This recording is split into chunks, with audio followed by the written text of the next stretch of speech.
Today we're checking out this. This is the Portio Q16. It's a portable monitor which is really thin and has HDMI and 2 USB-Cs on. You've got a couple of different cables, including USB-C to C, USB-C to A, and HDMI. And here it is. This is the Q16. I've got it actually plugged into my Mac. So I've got my main display. This is plugged in like a second display. And I'm running DaVinci Resolve. So I've actually got the footage that you've just seen. That's weird, isn't it? If you've got something like a Mac Mini and you're on tour, or you need to do video editing or music editing on the go, taking a monitor with you is a pain in the ass. So this is a great option. So in this video, I'm actually going to show you a couple of reasons why you'd use this, both for in a studio, but also out and about. The first one is actually a second iPad display. So that's a 12.9-inch iPad Pro, and it's running LumaFusion. I'm going to plug this in just USB-C to USB-C, nice and simple. This powers itself because it's taking the power from the iPad and then it mirrors the display. However, in LumaFusion, you can actually use the external preview option. So now I can see a full preview of what I'm editing and it works really well.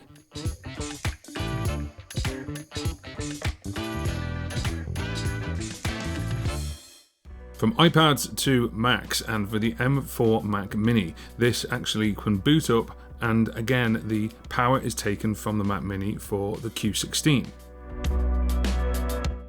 As it boots up, you can actually see that the Q16 is getting ready and we can just log straight in. If you're using this in a hotel to play stuff or you're editing stuff, I think the colours are really vibrant and it's really nice to look at. I would say if you are editing, definitely use the headphone port that's on the Q16, or you could use the one on the Mac Mini. Now if you are doing filming, of course you can use it as a camera monitor. So I've got the OBSBot Tail 2 there, it's got HDMI out. I've plugged the HDMI in and you can see I've powered it as well through USB-C, and it's again really vibrant, it works really well.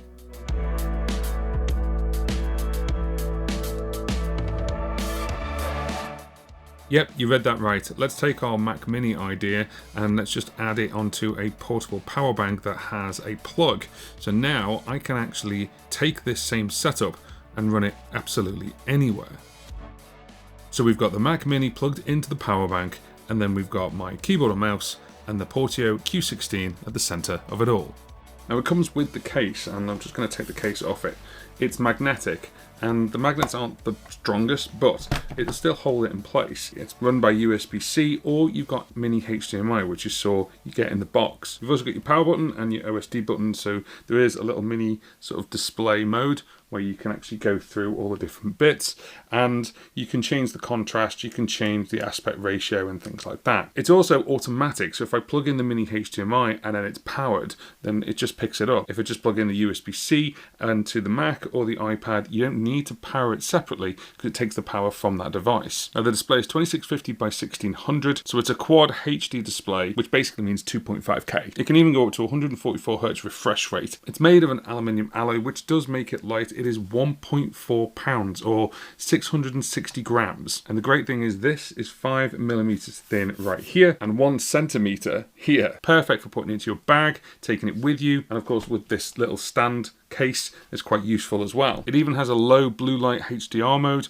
and we've got it in HDR mode right now. I'm using it as a second display at my Mac, and I've got DaVinci Resolve right here. But let me just quit that for a second, and then let's just boot up something musical. So for example, let's boot up Logic. So straight away, I can have Logic here, or I could have Logic on the main screen and have the mix-up window on here, which would be really cool. So I could have that as a separate window. So the question is, what do I think of this? Well, a couple of things. First of all, it is a matte display and it's only 400 nits, but for the price, that's not bad at all. In bright sunlight that I showed you earlier, it's actually really hard to see. I'm not going to obviously beat around the bush there, but if you were taking this to a hotel, or you were taking this for as part of a studio, or maybe you wanted to have a monitor on stage, this is just fantastic. It's so lightweight. I mean, I'm holding it in one hand. And this case has these two ridges, so you can put it into different configurations, so it's slightly lean back. However, this case is magnetic, but the magnets are pretty weak. This doesn't really sit super flush, just being a little bit stronger. Once it's there and you've got it set, it's okay because you're going to leave it alone. It's not like you're going to move it around like you're tapping it like an iPad. The other thing as well is it's 16 inches. So if you've got things like a 13-inch laptop and you want a 16-inch laptop, then you can obviously use one of these. Everything I've just said, of course, bounces away because of the sheer price. And we spoke to Portio about it, so we've got a code for you, which is just my name, John Paul, all as one word, and that'll get you 12% off. If you're looking for a second display for your iPad, maybe on stage, or if you're looking for a display to go with your Mac Mini on stage or in a studio or on tour, this is going to be fantastic. I want to thank Portio for sending it out to me. It's a cool little monitor and it could be used for lots of different things. As I say, there's a link in the description box, and don't forget that code, which is just my name, John Paul. It'll get you 12% off one of these. Now, using this monitor with an iPad is pretty cool because if I edit on the go, I can use it as an external display. But my iPad now has this case on it, which is a brand new case from Moft, which they claim can change into things like 20 different positions. So that's the video that's just come up on screen. Go check it out because these two together are fabulous.